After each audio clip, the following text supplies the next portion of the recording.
clicked on it, and the girl's got a bigger wang than I got. No way! No way, right? So I just put my thumb over it, and that got me through the rest of the What? of the session. What it is, guys? It's your boy BlastphamousHD, and today we are here to check out a video called simply Times When Death Did Good in Family Guy. I would have more to say, but I haven't seen very many death episodes of Family Guy. Let's do this. Number 1. Death spares Peter in Season 2, Episode 6. Lois accidentally discovers that Peter has a lump on his chest, causing the family to panic. When Lois suggests seeing a doctor, Peter refuses, insisting that the best way to deal with it is to ignore it, just like they ignored the giant octopus. Just like we do with the squid. Oh. Earthquake. Yeah, truck going by. Peter reassures himself that everything will be fine, but when he starts experiencing strange symptoms, he can no longer keep his cool. Gonna be fine. Nothing to worry about. Morning. He rushes to Dr. Hartman for help. While waiting for the test results, the doctor jokingly tells Peter that he has only a month to live, leaving Peter devastated. Mr. Griffin, I'd say you have about a month to live. But hey, what the hell do I know? I've been sued by every patient I ever had. Look at the size of this file. This wow. He goes home to tell his family he's dying. You know, guys, I don't say this often enough, but I'm gonna die. Oh my god. High five! Anyone? Anyone? In an attempt to prepare for his death, Peter sells all of his belongings, including his beloved bike, so his family will have extra money after he's gone. Look, my first bike. Boy, I had so much fun playing with that. More tea, Mr. Bike? He even goes with Brian to pick out a casket for his own funeral. I'll take this one, but I won't pay a cent over 60 bucks. Sir, that casket costs $1,000. Okay, 70 bucks. What? 2,000 bucks. That's twice what it costs. 40 bucks. What? He doesn't know how to haggle. But then the doctor calls to say that Peter is perfectly healthy and that the lump is just a fatty deposit. Fatty corpuscle. Wait a minute, how the hell can a dead comedian from the silent movie era be lodged in my left bosom? Mr. Griffin, I'm saying you're fine. I'm fine? What are you, coming on to me now? Though disappointed, Peter accepts the news until he sees the hospital bill, which is far more than he can afford. Whoa, whoa, whoa, is this the price of my bill or my phone number? Your phone number. Oh. Well, it's still pretty pricey. In a moment of desperation, Peter hatches a terrible plan. He'll fake his death to avoid paying the medical bills. I can't make a dead guy pay his bill. All I gotta do is write deceased right here where it says name. And where it says sex, I'll write no thanks, I'm dead. It's bulletproof. Lois throws a small party to celebrate Peter's recovery, but during the celebration, Death arrives to claim Peter. Come on, man. Which one is Peter Griffin? This is Peter Griffin.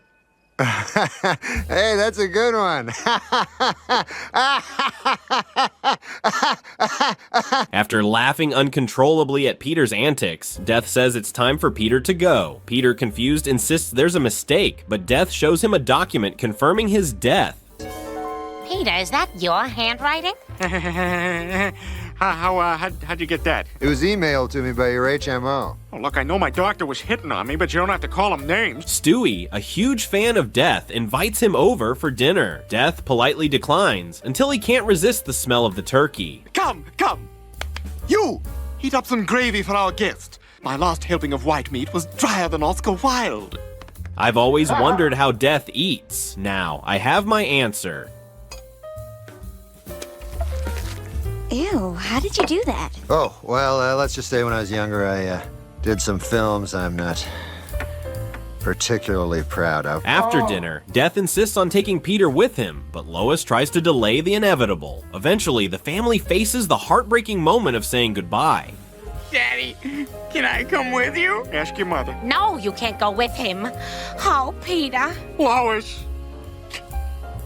As soon as Peter stepped out the door, he refused to accept his fate and tried to run away. Death chased after him, but tripped and couldn't get back up. My ankle! Ah!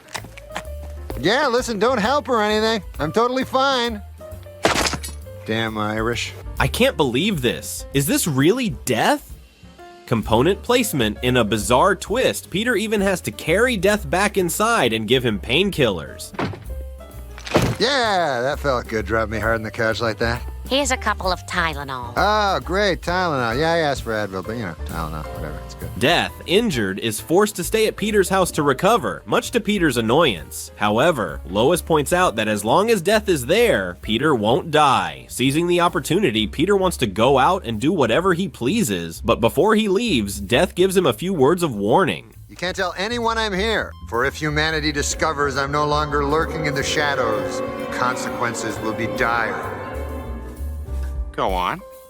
That's it. What the hell do you see in him? First, Peter meets up with Quagmire and Cleveland at a skyscraper to perform a dare and earn $1,000.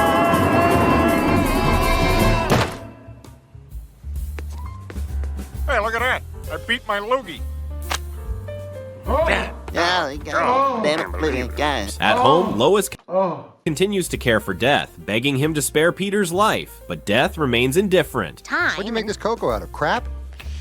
If you want me to make it again, Sorry, Lois, it's my fault. I just assumed you were gonna make it with milk, not crap. Meanwhile, Stewie accidentally discovers that Death is temporarily inactive, meaning no one is dying right now. Victory is mine! Wow, I should really watch where I'm going. At the bar, Peter drinks an unbelievable 300 bottles of beer without getting alcohol poisoning, leaving Cleveland shocked and saying, "Peter's not human." Peter, are you a witch? Yeah, but don't tell anyone. The consequences could be dire. Drunk and reckless, Peter causes trouble with a gang, leading everyone in the bar to realize that Death isn't working.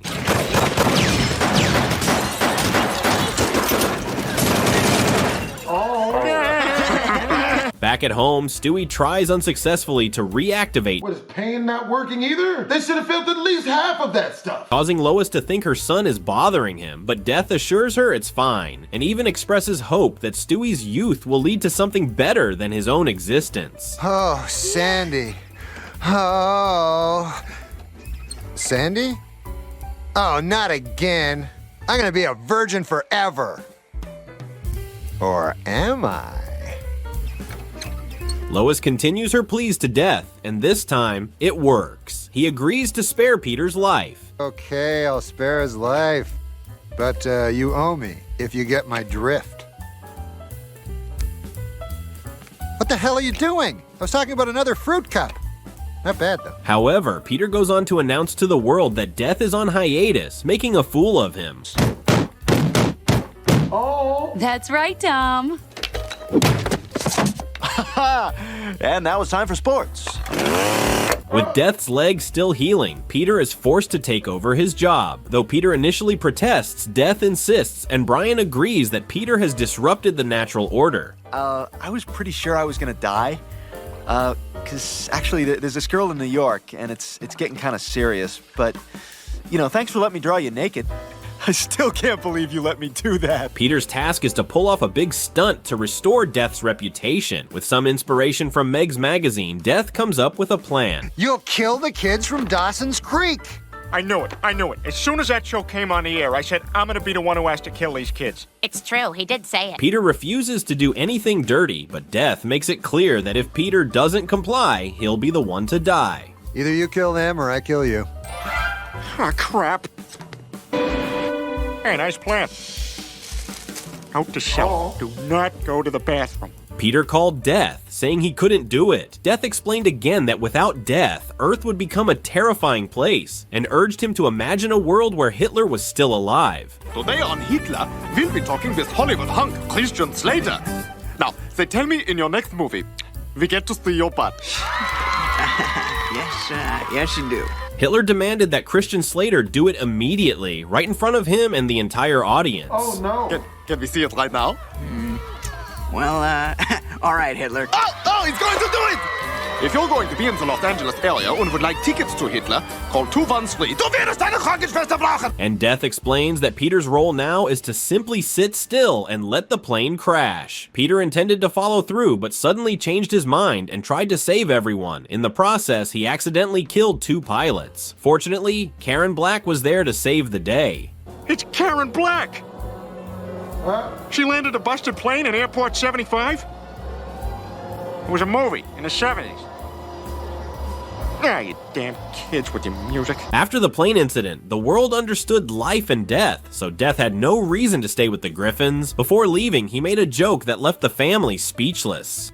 We're gonna miss you, Death. Hey, don't worry. I'll be back really, really soon. Is he joking? Okay, see you later. Number 2. Death saves Peter and Lois's marriage in Season 3, Episode 6. On their wedding anniversary, Lois tells the kids not to worry about getting her a gift, as she only hopes for something from Peter. Meg secretly hopes that her dad won't wait until the last minute to buy a present. My goodness, a human thumb. Where did you ever find this? It was on eBay. Oh, God, call an ambulance. Although it's their anniversary the next day, Peter decides to ditch Lois and go golfing with his friends, confident that his frying pan antidote will protect him. Lois finds out I'm ditching her to play golf, she'll hit me with a frying pan. Which is why I'm gonna drink this frying pan antidote. All right, hit me with this. Didn't work. The next morning, Peter wakes up early, makes breakfast for Lois, and leaves a note tricking her into looking for her anniversary gift. Lois, it's an anniversary scavenger hunt. Your first clue is at the Quahog Mini Mart. Love, Peter. Oh, how fun. When Peter arrives at the golf course, he's excited to play and hits a shot so hard it makes the stock market wobble. Rip it. The Fed is going to be lowering rates, so get your money out of T-bills and put it all into waffles. Tasty waffles with lots of syrup. Waffles! Buy waffles! Waffles! Waffles! A heavy downpour causes Brian and Quagmire to get discouraged and leave, even though Peter insists that there are worse things than rain, like a spider that smokes. He's bothering everyone. Say something. Say something, I'll kick his ass. Someone ought to kick his ass. Don't go in there! Peter? All right, give me a Kleenex. I knew he was bad. I knew it. Ah! Left alone, Peter prepares for his game, but a lightning strike hits a nearby tree, sending him to investigate if there's any danger. That'll be fine.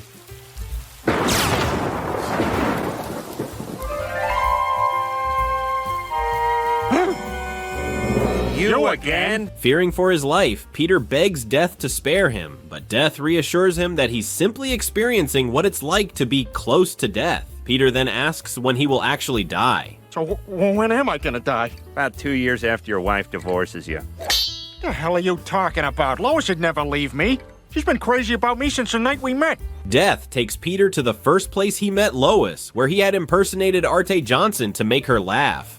Peter, wait, Very interesting. Oh, no. But stupid. Oh my God! I love Artie Johnson! They share a fun moment, even lying down to kiss in the middle of the street, causing a truck driver to crash and lose his life. I've never met a guy like you. You're so full of life. It's like I can really be myself with you. I'm so happy. While there, Death runs into a colorful past version of himself, exclaiming in disbelief. That's me.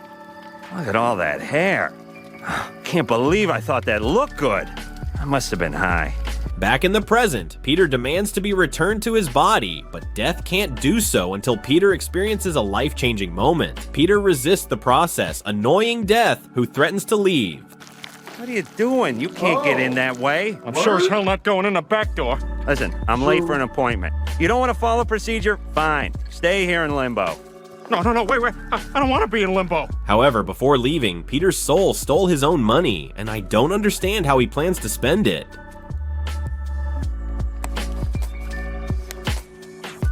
Peter continues to talk about his life-changing sign, but everything he predicts is wrong. Meanwhile, Death becomes anxious about being late for lunch and hearing his mother complain. Where the hell have you been? When I said lunch, I said noon, not noonish. Sorry, Ma. Sorry? Is sorry gonna reheat the casserole? So who's your friend? It's a work thing, Ma. Near-death experience. Isn't it hilarious to see Death getting nagged by his mom like any other person? Where are you going? I gotta take a leak. Well, don't forget to zip up your fly. If you don't zip up your fly, a seagull will get you. God, she's a pain in the ass. Death wishes his own father were still alive, prompting Peter to recall his first awkward encounter with Lois's father. You aren't nervous about meeting Daddy, are you? Oh, you'll know when I'm nervous. Lois? Now, Lois, take the rap for this. I only get one chance to make a first impression. In reality, Peter had behaved poorly, making Carter uncomfortable and dislike him. Yeah, don't think I don't know where that comes from. That's some world-class juice you got brewing in the old flesh balloon down there, Carter. Huh? As a result, Carter knocks Peter out and sends him off on a helicopter to be dropped into the ocean to be eaten by fish. Luckily, Quagmire, who later becomes Peter's best friend, saves him. Hey, look, a manatee. We can use it for soup. Ensign Glenn Quagmire, welcome aboard. While watching a sailor performance, Death's mom reappears to nag him, causing Death to grow frustrated. For God's sake, leave me alone. I'm working. Don't yell at your mother. If you yell at your mother, a hen will lay eggs in your tummy. She notices Peter's affection for Lois and teases her son about not having found a girlfriend after all these years. You know who he took to the prom? His cousin. That's weak. Yeah. Come on, Peter.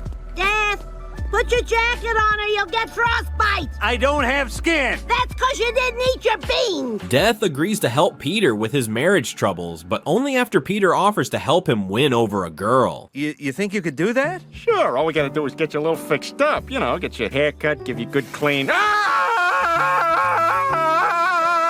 Shave, maybe some cologne. The chicks will be all over you. After giving Death a fresh, clean outfit at the beach, Peter wants him to approach a group of women nearby. Do you, live around here? No, I live with my mom. Let's get out of here. See ya, Josh. Tell your mom we said hi. Heads up! Death complains that Peter doesn't know anything about flirting, but Peter insists he learned from the best, Quagmire. The plight of women in this hemisphere is deplorable. I can bench press 800 pounds. You, me, and Coltrane till dawn. Giggity, giggity, giggity, giggity. There you go, Peter. One for you, two for me.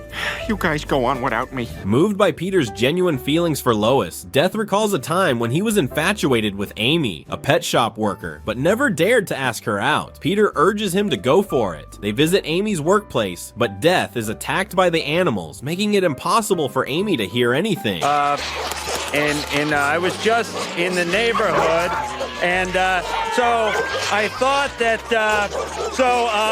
you... Outside, Death laments that he'll never win her over, but Peter urges him to find another way, just like he did to win Lois back. So where is it that you need to go, my new honky friend? Rhode Island. That's not too far, is it? Nothing's too far away from Maxine the cheating queen. Women. On the way back to Rhode Island, Peter even faces a group of ghost-like figures chasing him. That truck's coming up on us awful fast. Holy crap! Do you see what I see? I'm afraid I do. We're being chased by ghosts!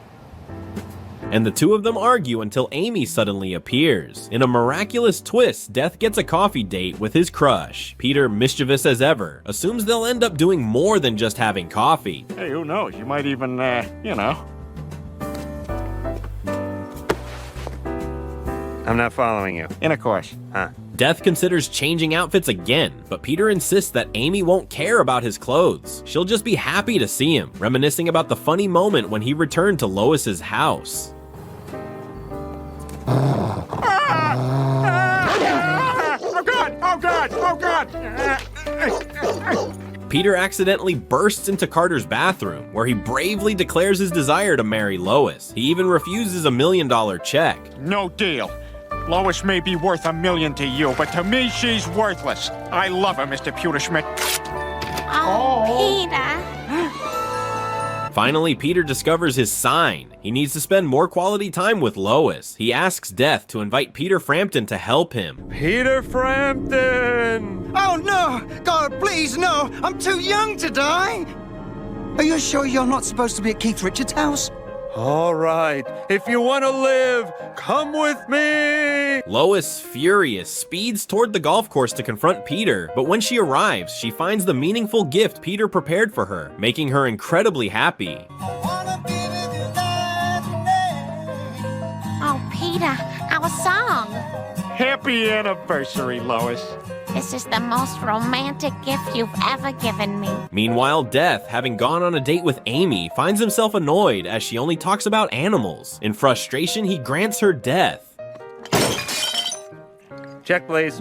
Number 3. Death helps Peter quit drinking in Season 9, Episode 10. The story begins when Peter and Brian sneak alcohol into a movie theater, leading to an embarrassing drunken mess that disrupts the entire screening. How I feel about you. Lisa, get away from him. He's a Nazi. I know Jews is bad, but them's is worse.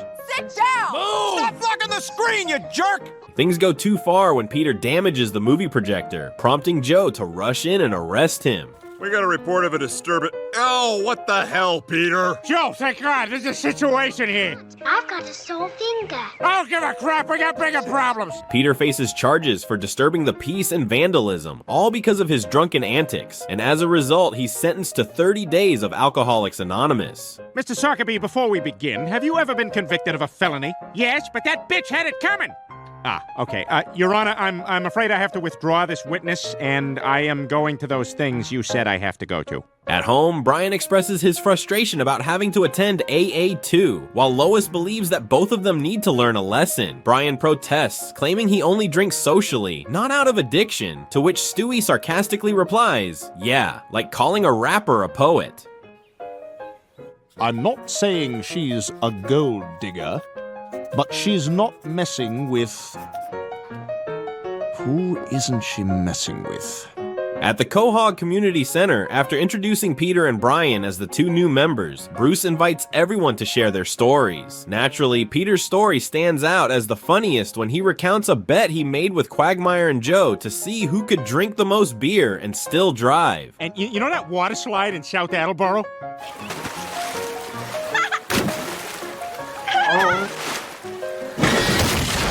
Water slide! Bruce realizes that alcohol is a dangerous trigger in Peter's life and advises him to quit it for his health. However, Brian disagrees and argues that people have lived for thousands of years without AA, much like how many live without religion. I like you and have no reason not to. I like you and have no reason not to. Hey, did you hear about that magic baby that was born in Bethlehem? The next morning, Lois asks about the AA meeting, and both Peter and Brian express how boring and unhelpful it was. After a heated debate with Brian about AA, Lois snaps and insists that they both complete the 30 days, whether they like it or not. Wait a minute, Peter. That's it. The issue isn't that these people are alcoholics. They just have nowhere to drink without being judged. She slams us into the monkey bars, but none of us have the language skills to call her on it. The following meeting, Peter and Brian smuggle in beer and successfully convince everyone to join in. I sat here and listened to you bums the other day, and I gotta tell you, I have never seen a duller bunch of pathetic bastards in my life. I don't know who you were when you were drinking, but it sure as hell's gotta be better than who you are when you're sober. They're able to be themselves, laughing, drinking, and sharing funny stories. So I clicked on it, and the girl's got a bigger wang than I got. No way! No way, right? So I just put my thumb over it, and that got me through the rest of the session. Bruce soon realizes the trouble when Joe arrives to check up on them, but Peter, always prepared, quickly leads everyone in a nearly 4-minute-long song. License to drive. Definitely seen it. That's a shame. What a shame. Who's to blame? Well, Corey Haim, his name is Mr. Bruce. Mr. Bruce, Mr. B-double-O-Z-E, you must refuse. Impressed by Peter's commitment to recovery, Joe leaves, allowing everyone to resume drinking, completely intoxicated. Peter, I'm gonna meet Jenny's cats. What are you talking about? You hate cats. I'm going to meet her cats. Yes, all right, okay, all right. You don't get all cat dog, right? Brian decides to have a fun night with his new girlfriend, but Peter, still tipsy, asks absurd question. Hey, where's all the poop go? When a cat poops, what does it come out of the dog's mouth? And vice versa? Oh God! Oh, that's some kind of living hell. Later, Peter drives under the influence, even putting on some relaxing music that lulls him to sleep, causing him to crash into a tree. That's what happened. All right, look, let's get some music going on in here. Where's the lullaby channel? A gentle breeze from Hushabye Mountain. At that moment, Death appears, hoping the deceased is Rosie O'Donnell, but it turns out to be Peter, much to Death's dismay. Please be Rosie O'Donnell. Please be Rosie O'Donnell. Please be Rosie O'Donnell. Wait, is it? After some time with no sign of Peter's soul, Death calls him out of his body. What happened? You're dead, jackass. You died in a drunk driving accident. Oh, God, did I hold on to the touchdown pass? What's wrong with you? You know what? I was so drunk, my ghost is drunk. Death offers Peter a second chance at life, but first, he shows him the harmful effects of alcohol and reveals what Peter's future could look like if he keeps drinking. All right, family, line up for cigar burns. Ah! Damn. Oh! Damn. Ow! Ah! Damn. Stewie humorously impersonates someone else, but somehow Peter still recognizes it's him.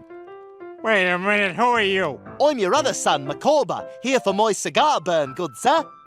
Stewie, go on, get out of here, you stupid laugh and cry, F and cry. What's the difference? Death then takes Peter to the office restroom, where he's having a good time in a stall. Oh my God, Angela, that felt so good. All I want to do is please you, Griffin. Well, that was a good idea you had, dunking your hand in the toilet. Realizing how many disgusting things he could do while drunk, Peter vows never to touch alcohol again, and Death takes him to a vision of a future without it. Without alcohol, Peter becomes a completely different person, hanging out with boring friends. Those are your friends over there. Hey, do you guys mind keeping it down? We're trying to have a conversation here. Some people, gee whiz. Death then shows him how he would treat his family without drinking. Meg, back to the hug, all right. Hugs may win it today. And we close with a handshake. And all in time for my big bike ride announcement. Who the is this jerk? And Peter feels torn between the choice of drinking or staying sober. Death calmly explains that Peter doesn't need to give up alcohol entirely, just drink responsibly. You members of the human race have the ability to send a man to the moon and make Justin Long a movie star. With that kind of willpower, don't you think you can learn to put the bottle down just sometimes? After receiving some much-needed clarity from Death, Peter promises to try his best. He and Brian eventually complete their 30 days of AA, and Peter starts drinking in moderation, much to Lois's delight. Hey, you want something good? Just look for the containers that say KFC on them. There's always something good in there. Dude, that's birds in there. You're eating another bird. And as for the beer Peter tossed out, it was taken by seagulls. Hilarious, right? What? That's bird meat, dude. What? No? You're eating a bird. Oh my God. Oh my God! Number 4. Death helps Peter find God in Season 12, Episode 13. The Griffin family attends a Patriots game, and before the match starts, Peter cracks open a beer to get into the right mindset. Nothing better than a 7 a.m. beer and an unbrushed mouth. Lois is concerned about him drinking too much, as he'll need to drive the family home later, but Peter assures her that he's figured out just how many beers he can have and still be able to drive.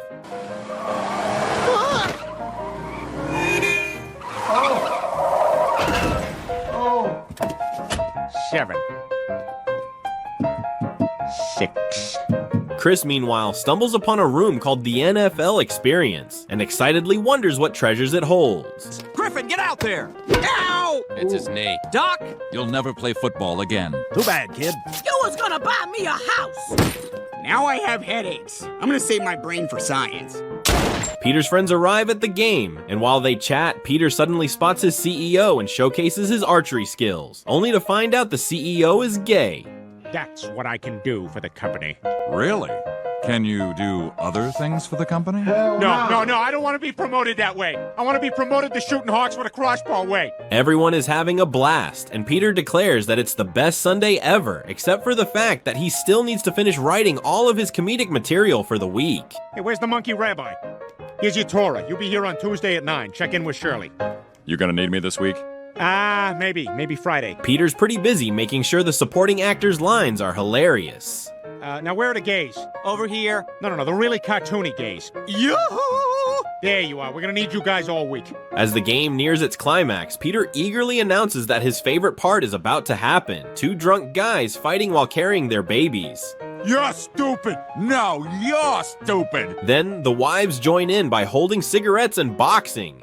You got no class, you bitch! No, you got no class! He laughs before security steps in and hilariously kicks the wrong person out. Come on, Miyagi, take that karate outside. Unfortunately, the Patriots lose their 10th straight game, disappointing everyone, especially Peter, who compares it to the time he walked into a bank without pants. Sir, what are you doing? You have no clothes on. Must be having one of those dreams again. Better wake myself up. Oh, thank God. Well, time to apply for this small business loan. At the Clam, Peter and his friends are still upset about the loss. On TV, the winning team members credit God for their victory, which makes Peter wonder if God had a hand in the game. Time someone told God to stay where he belongs, in our schools, and telling people where they can stick their wieners. Now what do you say? Let's go find God. All right, I'm in. Me too. Let's do this! Motivated by this thought, Peter convinces everyone to join him in searching for God. However, Joe misinterprets the situation. Whoa, Joe, what the hell? What? I thought, find God was a code word. No, we meant literally go and find him. Oh. Well, I already texted Bonnie. You're really only wrong when you text Bonnie and make her think she's free.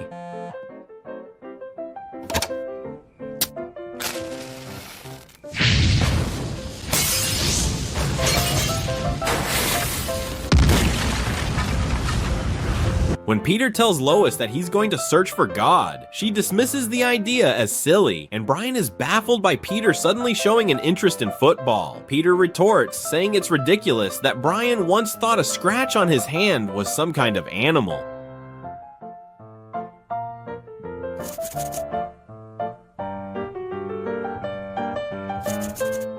What the is that? The first stop on their quest is a church, where Cleveland hopes to enter like Sherman Hemsley in Amen.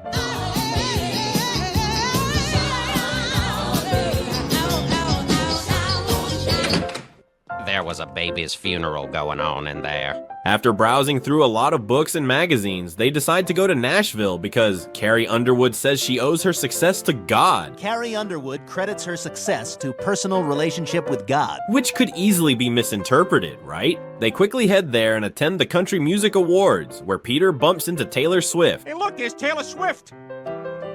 And there's Taylor Not So Swift. I broke up with a birthday cake. Ugh, we went on like 2 dates. They meet Carrie, who confirms she knows Jesus but has no idea where God is, leaving the guys disappointed. Hey, you know I don't like you talking to other guys. I'm sorry, Jesus. Whatever. Give me $40. I want to get a Toby Keith hat.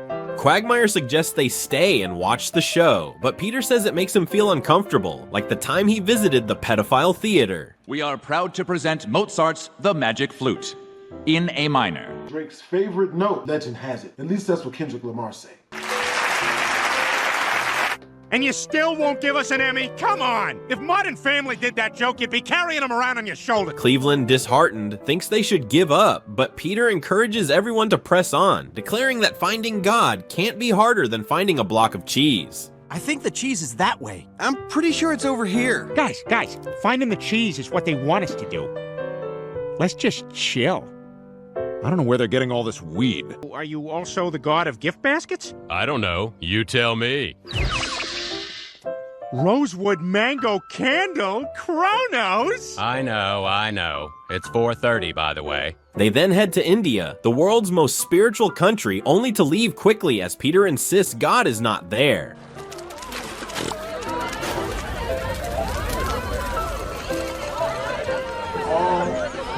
God is not here. Their journey continues to Jerusalem, the birthplace of Western religions, but they only encounter a bunch of Mort clones. To add humor, Joe throws coins for them to pick up. Oh, somebody take a picture. Quagmire can't believe they haven't found God yet, and before leaving, they narrowly escape an explosion. Oh, here's our bus to the airport. Oh, wow, that was super loud. Back at their familiar bar, Peter apologizes to his friends, admitting that the whole quest was a waste of time, like taking a married man to Vegas. Then we hit the tables. I'm already down $30. Maybe the sports book. Is that near Caesars? I gotta get Brandy a Celine Dion t-shirt. And then the strip club. Guys, we have a 7 a.m. tea time. And are we just gonna bail on the Hoover Dam? Just when they're at their lowest point, death appears. Peter immediately asks him to take present the group to God. Despite being busy, Death willingly agrees to help, which is truly touching. Death, we really appreciate you taking us to see God. No problem. I was supposed to kill Russell Brand, but I'll just do this instead. Oh, well, wait now. I mean, you could just pick us up after and then... Death takes them to heaven, where they finally meet God, but Joe is upset that he still has his disability even in heaven. Oh, you gotta be kidding me. Handicapped is still a thing up here. Oh yeah, you're like this forever. Peter can't believe they let him into heaven, considering he wasn't even allowed to be a Little League umpire on Earth. Strike two! And Ricky, you have got the best ass on this field. The pivotal moment arrives when Peter pleads with God not to interfere with the Patriots anymore. Initially, God insists he doesn't get involved in games, but under Peter's pressure, he admits that he did. I'm God. I don't have to do anything. Yeah, so you admit it. Maybe. Oh my God, it's true? You don't, pay attention to how much each individual tips at each meal, right? God blames Coach Bill Belichick for not smiling after winning 3rd place in the Super Bowl. While they argue, a guy complains that his door is locked. I'm locked out of my room again? Oh, yeah, go directly to the boss. Don't even try to ask an employee. You gotta lock the doors in heaven? One guy lost a laptop and everybody went nuts. God offers a deal. If Peter and his friends can make Belichick laugh, the Patriots will win. Peter is thrilled as he's an expert at making people laugh and was once a photographer for famous people. Okay, look over there. Who's that? Who loves you over there? That's right. Can you smile for nanny number 2? That's it. There you go. And your mommy said that she'll be able to Skype at 8:30 if drinks don't turn into dinner. Their efforts to get Bill to laugh meet strong resistance, and Bill tells them to leave. Just as they're about to give up, Peter's description of Joe's treatment method finally makes Bill laugh. Sorry for wasting your time, Coach. We gotta get to the hospital anyway. Our friend Joe here has to have his fluids changed every 72 hours or else he swells up and his eyes turn yellow. Peter excitedly declares this as his greatest achievement since flying over the ocean in 1920.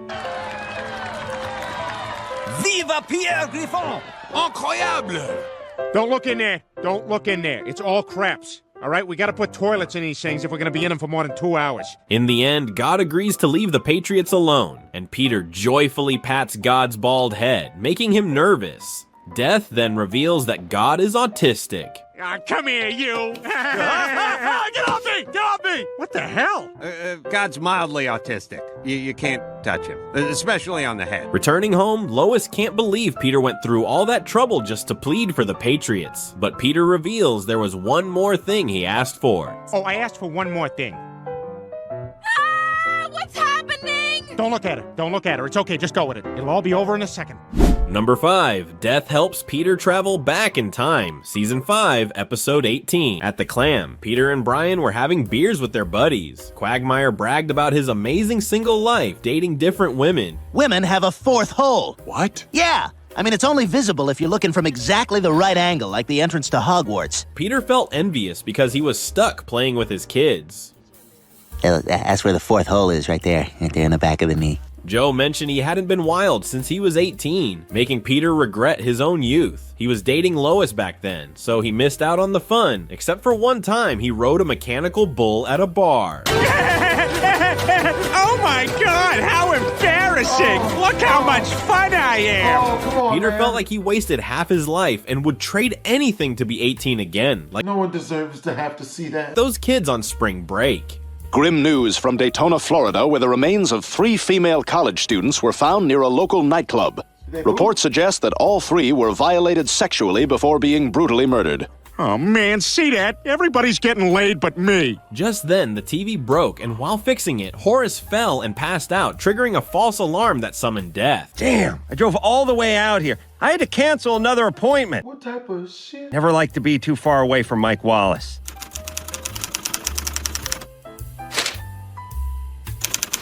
Seeing an opportunity, Peter begged Death to let him be 18 again. Luckily, Death agreed, but only for one night. Back at 18, the first person Peter met was Cleveland. After a long hello, Cleveland invited Peter to a bar in an hour. Peter felt great, saying he'd live his 18-year-old life to the fullest and be wilder than Hellraiser.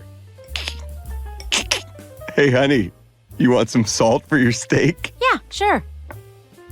Gotcha. That's more salt than you wanted. Lois appeared in a swimsuit, looking stunning at 18. Her presence mesmerized the guys, especially Brian. Son of a bitch! After a swim, Lois told Peter she was excited about their movie date that night, but Peter acted like a longtime husband, ditching Lois to party with Cleveland at the bar. But we had a date. Could I wham my Oingo Boingo into your velvet underground? At the bar, the first thing Peter did was play Menstrual Miss Pac-Man. What? What? Jeez. Nothing. Bitch.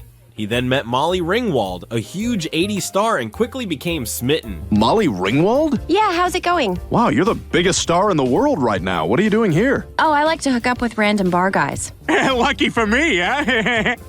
No, a hobby's good. Death appeared, returning Peter to the present and hoping he was satisfied. Peter, pleased, compared the trip to the time he stumbled into a single women's club. Do you like cake? Yes. Do you like my ass? Yes. Do you want to eat cake off my ass? What kind of cake? Angel food cake. Well, Rusty, looks like we're gonna eat our way out of another jam. I've had that offer before. Due to certain circumstances in the situation, I had to give her the nay-no, which is me saying hell no. Unexpected surprises awaited Peter. The next morning, he woke up in shock to find Molly Ringwald beside him instead of Lois. He couldn't comprehend what was happening and collapsed. Molly Ringwald? You're my wife? We've been married for 20 years. What's wrong with you? Hi, I'm Judd Nelson. I crash here once or twice a week.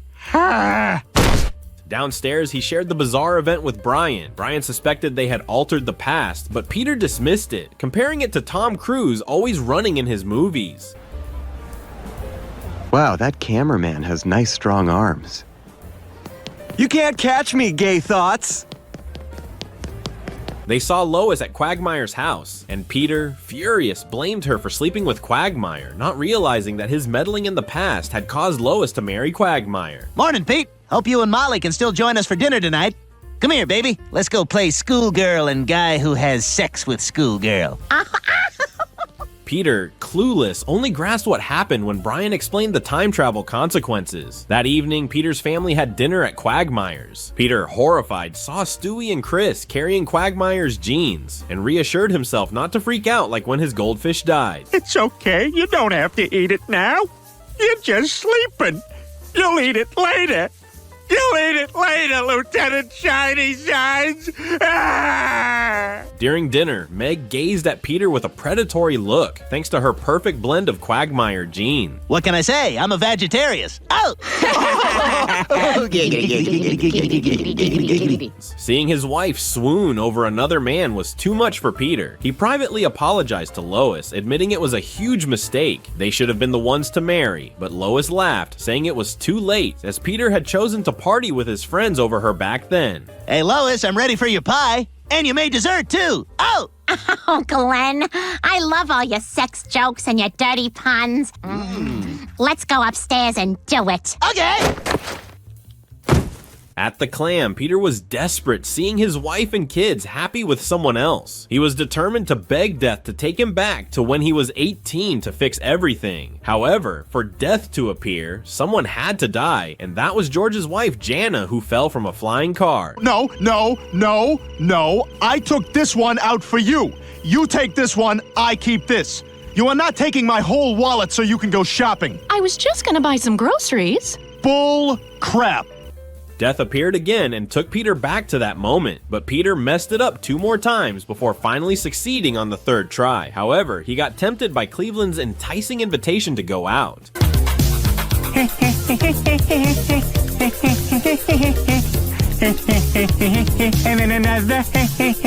Just as Peter was joyfully dancing, Brian reminded him they were there for Lois. Realizing his mistake, Peter called on Death again, but was refused help because Death had already helped him too many times. I haven't screwed up this bad since I bought Joe Piscopo that barbell set. All right, Joe, now don't get carried away with this. Don't worry, Peter. I'll only work out during my downtime. Feeling hopeless, Peter went to Lois's house to apologize, offering to make amends and promising to make it up to her. However, she seemed uninterested because she already had plans to go dancing with Quagmire. Brian reminded Peter that he had to stop Quagmire and Lois from kissing at the dance, or he would lose his family forever. But first, let's party a bit.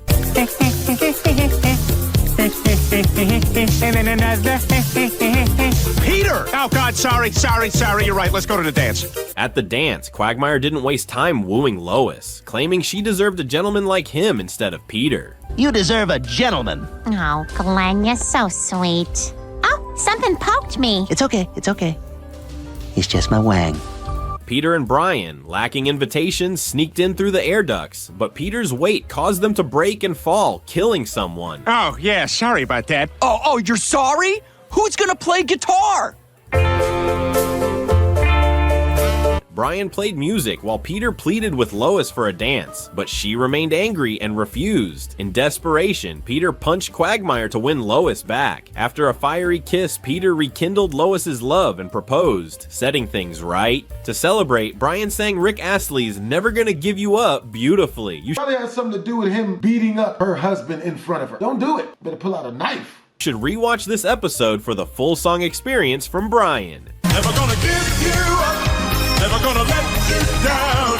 Never gonna roll around. Whoa, big guy. You're probably never even gonna see him again. With that being said, I hope you guys enjoyed the video. Lord knows I did. Make sure to comment, like, and subscribe. It's your boy BlastphamousHD. Twism.